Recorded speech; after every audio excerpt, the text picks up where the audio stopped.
Good morning, good afternoon, or good evening. This is Property Management 101, and today we'll be discussing best practices for managing vendors.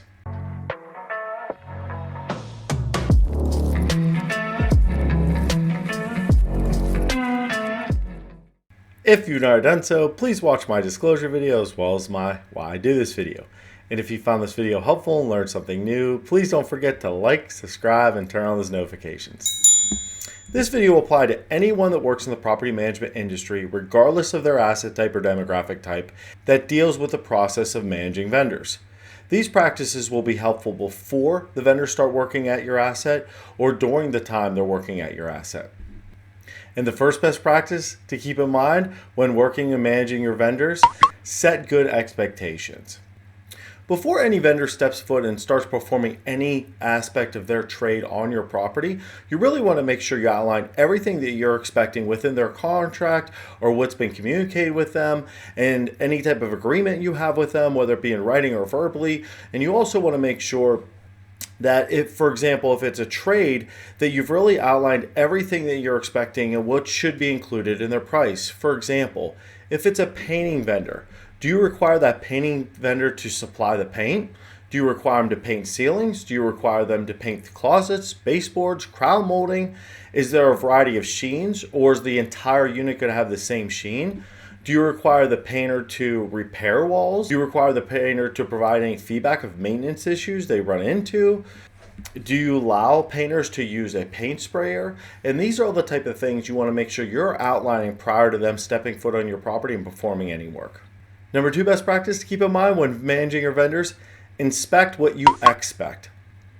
Timing and order of this practice will be the most impactful way and the most impactful practice I talk about today that will be helpful for your vendors and you to be on the same page. I strongly recommend performing this as soon as they complete their first job so you're able to properly enforce your standards and confirm their job performance is within your expectations. Here's one practice I've used in the past that worked very well with new vendors to ensure they're in line of what I'm needing and put them in a good position to know what I'm needing and the property's needing. For example, if it's a general cleaner, once they clean just one unit, I would walk that unit and give them immediate feedback. Don't allow them to clean more than one unit before you provide them feedback. If the unit was completed with feedback of things that they missed, or maybe the job or those items were not performed at a certain level of satisfaction, have them repeat that same thing. Have them complete a unit, then you inspect that unit to provide feedback. Once they've completed a unit without you having to provide any feedback of things that could be missed or improved upon, then give them 2 units and then inspect 2 units after they completed both units. Then you're going to follow the same practice. You're going to have them complete 2 units, you're going to inspect 2 units, give them feedback, and once they complete 2 units without any feedback, then you're going to give them 4 units to clean and repeat that process. So basically the system works like you give them 1 unit, you keep inspecting 1 unit at a time until they've completed that 1 unit without feedback. Then you do the same thing by then just doubling that workload, going to 2. Then you double that workload again, going to 4. And this is a great way to ensure that they know what you want. You're effectively communicating to them at your level, your standards, the things you look for.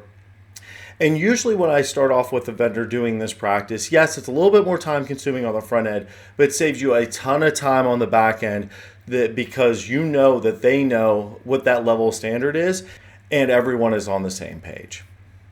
Now, if you don't have a lot of work initially for this vendor, maybe you don't have 4 units for them to clean, for example, right off the bat. This may take over a span of a couple months, and that's absolutely fine, but I would strongly recommend doing this early on as you work with a vendor, not 6 months into that relationship, because a lot of times it may be too late, or what happens, all those units they worked on in the past, completing this process early with that relationship is so vital to that relationship strength that you have with that vendor.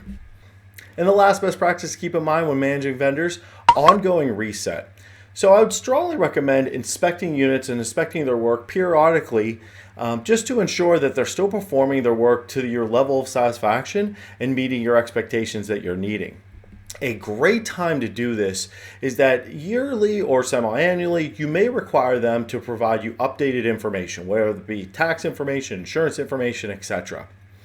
Also, a great time to perform this is right before they have a contract or agreement that's up for a renewal. And this is something where if you walk these units, maybe they complete, whether it be paint, whether it be cleaning, whether it be carpet cleaning, maybe something else, providing them feedback right before that renewal is due is a great time to get them motivated to listen. They're going to want to pick up the phone, and it's just even subconsciously they're going to want to make sure that they're meeting and resetting those expectations if things are missed. And a pro tip that I would have for you today regarding that is, as soon as you sign that contract, look at that calendar and look at when that contract is going to be up for renewal. 1 to 2 months before it's up for renewal, I would set a reminder for yourself in your calendar to pop up. So just to say, inspect cleaners work. That way you know, hey, it's shortly before the renewal period. I want to make sure I'm just ensuring that they are still meeting and exceeding my expectations. This is a time for you to go inspect some of their work.